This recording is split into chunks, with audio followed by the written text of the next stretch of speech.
let's flip a coin. Heads Carolina, tails California. Okay, Andy Graham of Hobo Traveler in Dapong, Togo, West Africa. It's in the north of Togo, in a country where you don't even know where it's at. Somebody, you know, with the anonymous email, blah, blah, blah, blah. Adegazio. I'm pretty sure he's from Canada. Wants to know how to avoid being ripped off because you're noticeably different.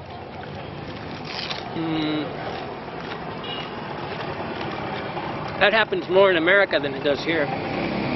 Ripped off.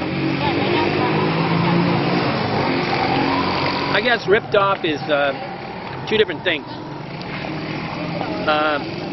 Normally getting ripped off means that you don't even know you got ripped off. Ripped off is a scam where you actually trust a person and you pay them more. I mean, people are getting ripped off by their mechanic. They're getting ripped off by their construction workers, repairmen, their best friends are ripping them off on a daily basis, the car salesman. All these people rip you off because you trust them.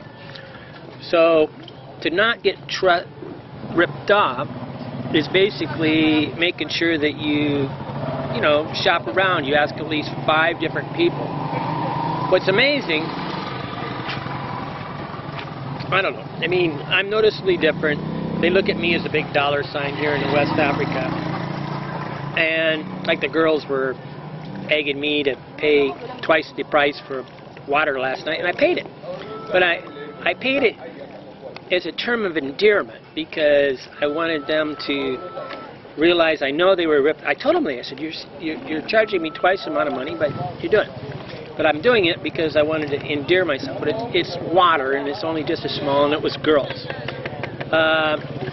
What you got to do is walk around and ask the price of everything, and then learn your negotiation skills. It's not about can you stop them. They're everybody on the planet, and Americans and Germans and these guys are. I mean, the travel industry is full of rip-offs. I mean, they just screw the eyes out of people.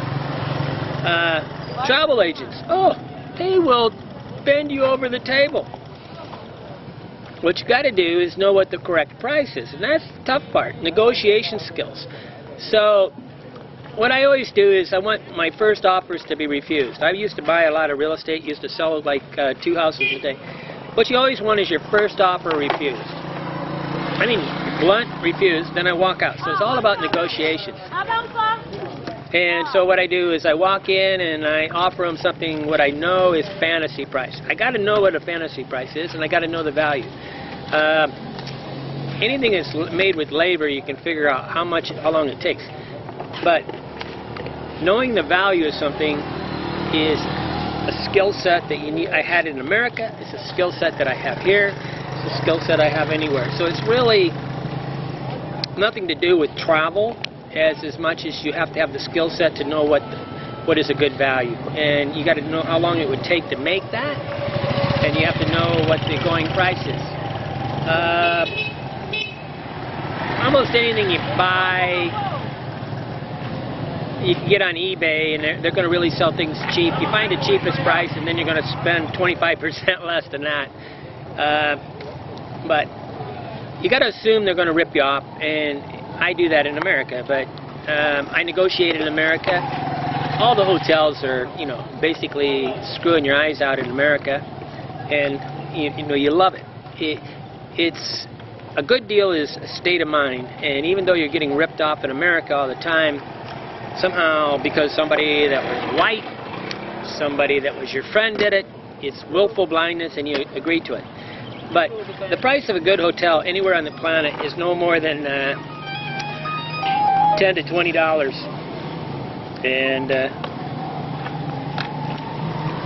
any of 200 countries, that's going to get it. In Europe, you can get a good hotel for $30. In America, you can get a good hotel for $30. After $30, what you're talking about is luxury things like having a casino or swimming pool or things that you don't use. I mean, a lot of people pay for a lot of money to live in a hotel where there's a swimming pool and a golf course that they didn't use. And it's about status, and they wanted to do it. knowing the value is tough, but back again, start out with a fantasy price, and if you really want to be safe all the time, only offer 25% of the things. So they're saying $10, give them $2.50. And just hold your thing. I mean, they will not. There's no way to steal their money. They are much smarter than you. They are not going to sell something and lose a profit. Now, I can really beat them up on the price, but you got to be really careful.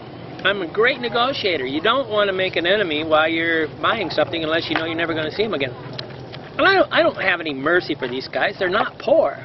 I negotiate hard, and they respect me because they know that I'm manning up and I'm buying it at the right value, and they're not taking advantage. You don't respect somebody that you rip off. You only respect somebody that buys it for a good value. Okay, Andy Graham trying to show you how to not get ripped off when I've noticed it's different.